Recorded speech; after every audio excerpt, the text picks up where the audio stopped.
عاجل وردنا الآن إنه شباب الأردن عم يعملوا أشياء غريبة، عم يهاجروا لبنان بأعداد مرة كبيرة. الشيء الغريب إنه ماخذين معاهم منسف، ما أدري ليش المنسف، بس أعزائنا المشاهدين نوافيكم بعد قليل عشان نكتشف أسرار هجرة الشباب الأردني على لبنان. كان معاكم كوبر من قناة كوبر الإخبارية. جهزوا لي أنا كمان منسف، أنا بدي أروح للبنان الشقيق كمان. It's probing time. أوكي، هاي البنت ليه؟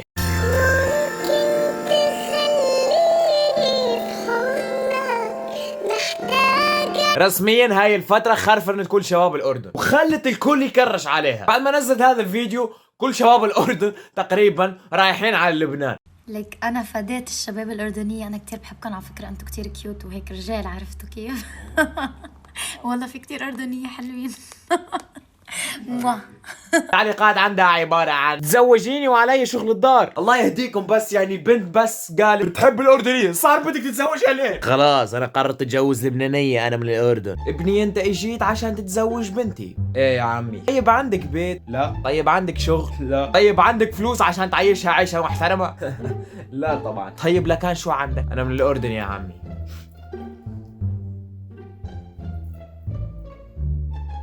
يلا يلا باي يا عمي، لا رح يجي بعدين. اوكي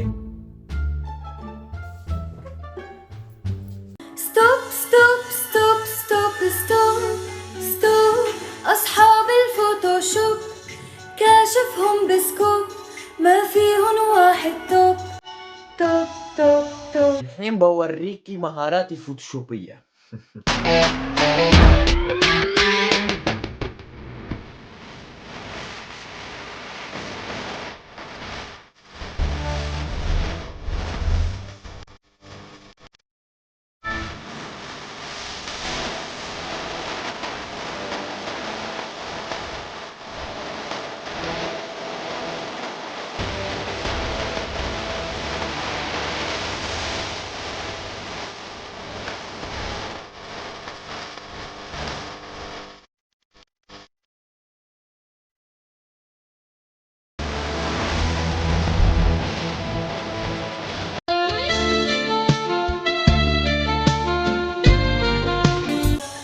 من الخارج هلا هلا، من الداخل يعلم الله، وحلا كان فيك تحلا، الله أعلم بعبيده، الله أعلم بعبيده.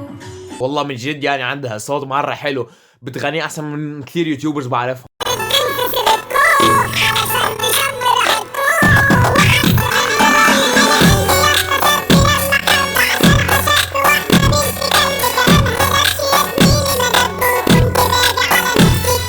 من جد عندي سؤال، يعني ليش من فوق شتاء ومن تحت صيف؟ فهميني ليش؟ هو عندكم في لبنان الطقس مختلف ولا ايش بالضبط يعني؟ بس لا تخافون، الحل عندي.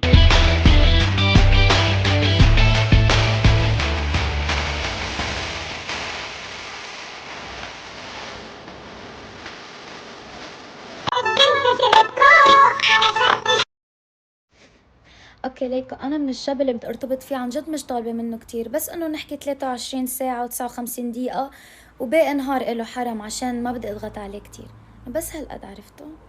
انا مستعد ابقى معاكي 48 ساعة بدون لا كلل ولا ملل، تمام؟ ما عندي مشكلة انا كمان بدون ما ارتاح، تمام؟ ما في اي مشكلة. يقبرني 100 اهلا وسهلا، بس انه بس لما تجي على لبنان جيبوا معكم منسف، لانه نحن بلبنان ما عندنا منسف، انا حابه ادوق المنسف يعني وهيك، عرفتوا كيف؟ يلا تعوا. اخيرا اكتشفنا ليش شباب الاردن اخذين معاهم المنسف. اي واحد من الاردن الحين رايح للبنان يخبرني راح يجيب المنسف وتعال معك، تمام؟ راح يمشي معك، لازم نلحق بسرعة، تمام؟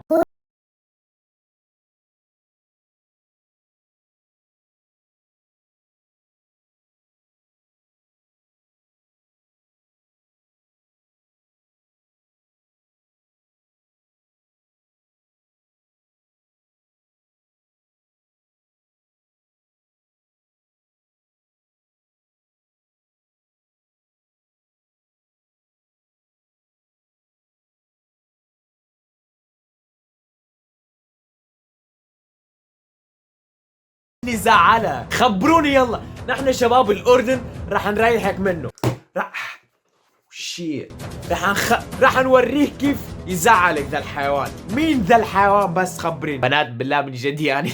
خلاص حركات تحطون الكاميرا وتبكون. ترى صارت موضة قديمة شباب. شوفوا في شيء جديد، في ترند جديد تمام.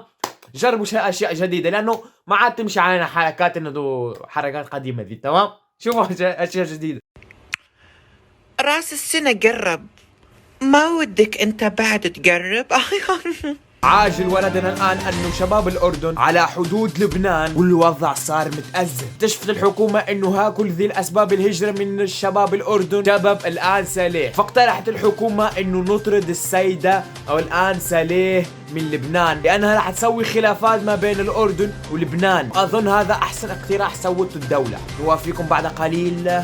كان معكم كوبر من قناة كوبر الإخبارية. شكرا. نرجع لأخونا كوبر. قربنا على لبنان، افتحوا الباب. ارجعوا يا جماعة، ترى البيت بتنزع. ايش فيكم؟ ما بقى ولا واحد في الأردن.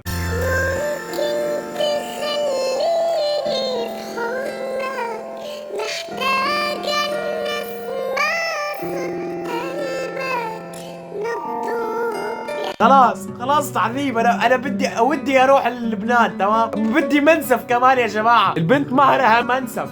ايش تبوني اسوي؟ ايش تبوني اسوي؟ الحين فهمت ليش شباب الاردن ما انهم ماسكين نفسهم. والله من جد يعني كله تمام. يلا انا كمان جاي على لبنان. يلا جاي. هاي، بهيدا نهار فقت الصبح، تحممت، بدن لبست تيابي وبعدين اهتميت شوي ببشرتي، شربت ايس تي ورحت عند بيشو، كمان شفت باميلا، اكلنا خبز بحليب ونسكافيه وتشيبس وكتير كتير قصص يعني. رحت لانصح انا. بعدين كنا عم نتدفى كوز كان كتير كتير برد. ذن اكلت بازيلا، يومي كانت كتير طيبه. وذن بيشو عملت لي نودلز. تصورت شوي مع باميلا، كنا كتير عم نضحك. بعدين رجعت اكلت خبزه تانية ورجعت كنت كتير جوعانه. كمان اكلت هوت دوغ كانت كتير لا نسيت اكلت بطاطا مشويه. ورحت حكيت جين وفت نمت. ليش تسرقون محتويات من اليوتيوب؟ خليكم بحالكم يا شيوخ.